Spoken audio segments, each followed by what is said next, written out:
Okay, so for me, my darkness is mostly in the inside corner of my eye, going up here, and then right in this corner.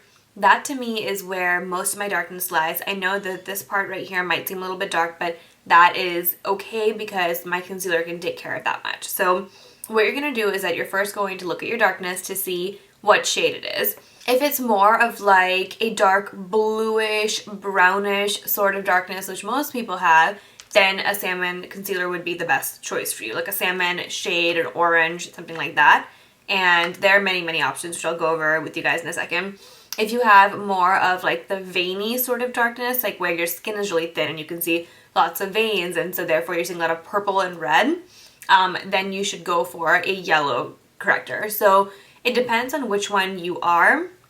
For me, I like the soft orange colors better. They just work for me better. They blend in a lot better for me, so it depends on which one of those you are, and you would pick a neutralizer to help with that concern. So what I'm going to use is a Bobbi Brown concealer, or a Bobbi Brown corrector. This is in the shade Golden. I think it's just this right here. It is a sample because I'm on my no buys right now, my Project 10 pan, so I just got a sample of this. So this is what it is. If you want to use your fingers for this, you can. I like to just be more sanitary and use a brush. So I'm just picking up like the tiniest amount. If you guys can even see that, it's very, very little. And I'm going to start by placing it right on the corner of my eye and pulling it downwards and then inwards right in this corner and then up.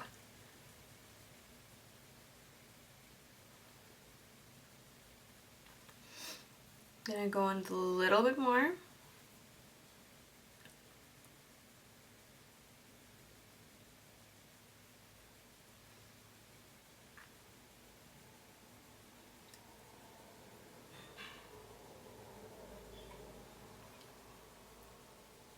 Okay, and now if you guys compare both the eyes, you should see a huge difference by itself.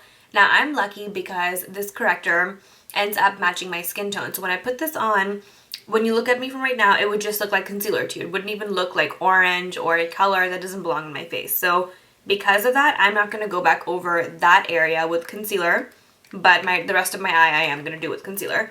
So for me, you guys already know I use the MAC Pro Longwear NW35, so that's what I'm going to be using on the rest of my eye.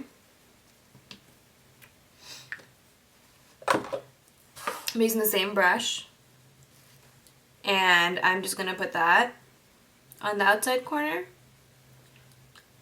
and pull it inwards. And you can even go back over the same area that you put on the corrector, which is the method that most people would use, because if you're lighter skinned than me, then orange is of course going to show up on your skin color and it's not going to look natural at all.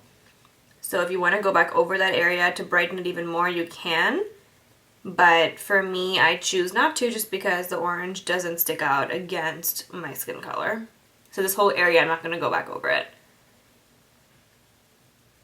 Okay, but make sure to pull your concealer down a little bit more. And so when you look to the side, you should be able to see how much lighter and brighter this whole area looks. So if you guys compare both the eyes, you should be able to see a huge difference in the darkness. So now I would choose the area of your eye that has the most darkness, put on the color corrector there, and go ahead and put on your normal concealer on top of that. Give it a few seconds to dry in between layers. Also, the other reason for why I'm not putting this on all over my entire under eye area as much as I would love to is because I have not found a corrector yet that does not crease under my eyes. This is a very, very creamy corrector. Most correctors are, because even Eve Pearl makes the most amazing salmon concealers. I love them, and they work really well, but they only work on people where your under eye areas are more dry, and therefore it's not going to crease as badly as my under eye area. So it works on my mom, stuff like that. But if you guys know of a corrector that is not as creamy, it is more a liquidy texture, kind of like the MAC Pro Longwear, or something that you think does not crease, let me know, because I would love to put it on all over, because it definitely does brighten up your look even more if you were to put it from the inner corner all the way to the outside and then put on concealer on top. That is the method that most people would choose for this route, but I didn't choose that. One, I'm lucky because most of my darkness is in this area, but two, it creases under me, so I didn't know what else to do. But this is how I correct my dark circles, and you can go back on top of this with powder if you need it. With the MAC Pro Longwear, I know that I don't need to set it with powder because it doesn't crease at all. And for the inside corner of my eye, that's not going to crease because there are no like wrinkles or lines there. But then you can go back, put on your eyeshadow, put on whatever you want. And if you do want to set it with a powder, I would recommend the MAC Prep and Prime loose powder. I love this. If not, Bobbi Brown makes a pale yellow powder, which people love. The Ben Nye banana powder is great. So just something that is light and doesn't have much coverage to it. So I hope you guys enjoyed this video. If you have any questions, post down below. I'll be sure to get back to you guys. Bye.